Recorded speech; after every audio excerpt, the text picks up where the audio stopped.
But in equity, you say equity leans against double portion.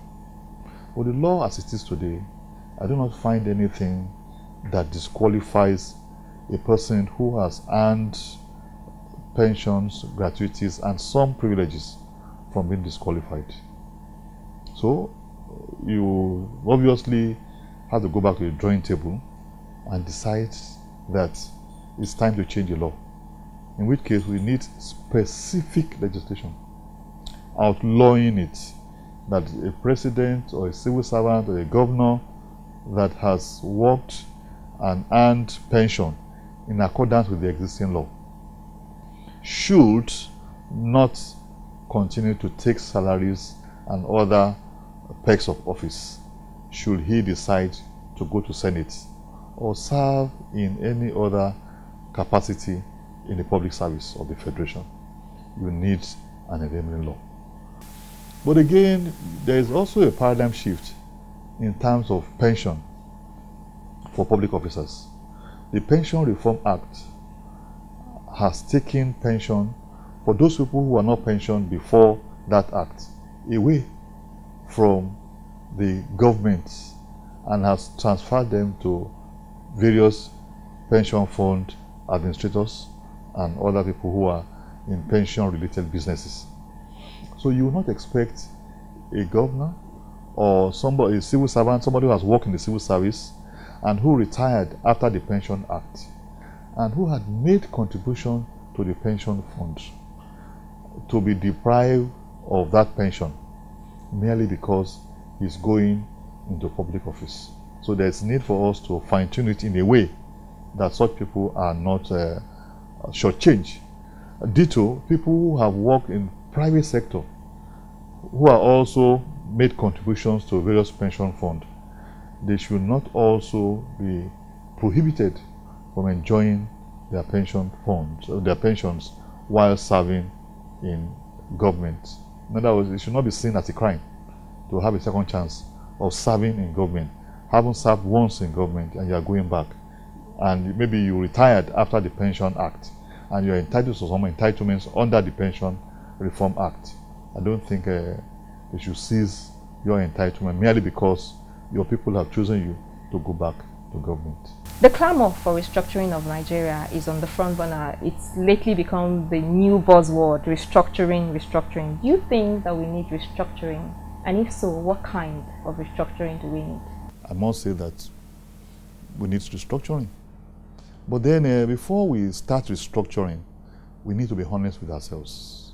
That no matter how much of restructuring you do, the moment we think of ourselves, not as Nigerians, but as belonging to a particular local government, as belonging to a particular family, as belonging to a particular state, as if the nation Nigeria is an orphan and has no relative, we will continue to have problems.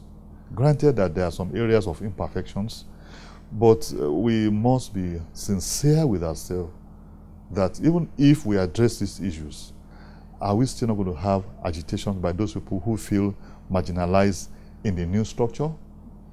I believe that is what you should be looking at, is how to develop the spirit of being proud to be in Nigeria. The spirit of putting Nigeria first, that I am first and foremost in Nigeria, not a Yoruba man, not an Igbo man. But right now, people think of where I come from. I'm an Igbo man, I'm an Hausa man, I'm a Nupe person. That should not be it. You should be first and foremost in Nigeria. Well, the Americans will tell you that they are proud to be Americans. The Canadians are proud of their citizenship. They project their country more than their states. But in Nigeria, we project our local government more than our states. We also prefer our state more than the nation. So even if you say you are restructuring, there will still be a problem of people shouting about marginalization. But in terms of restructuring, I agree that you need to look at the Constitution very well.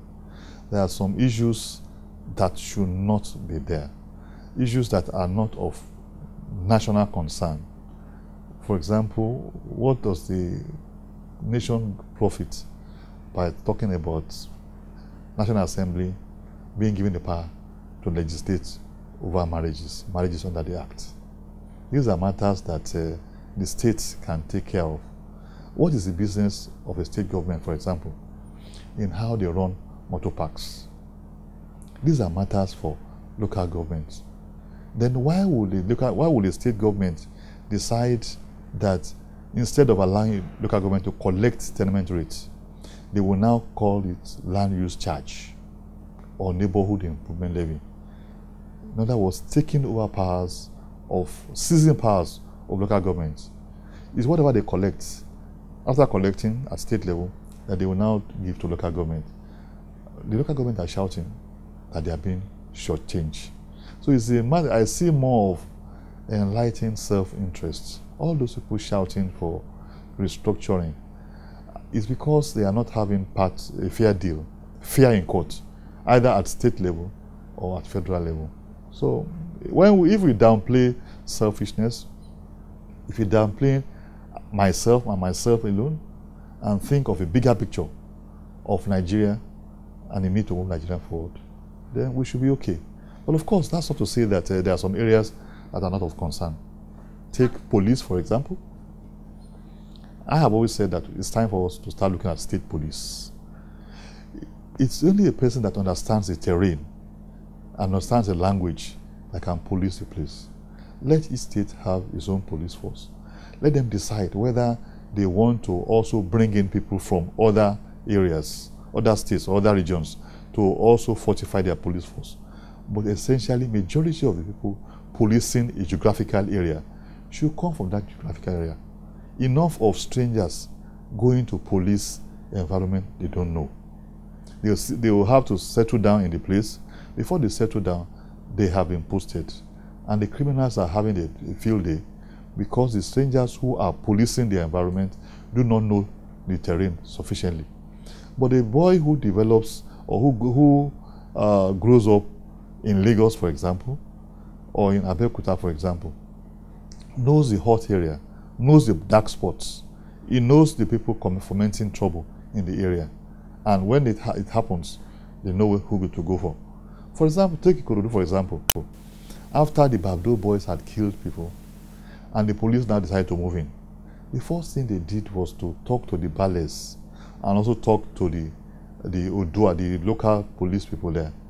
And I understand they are achieving results.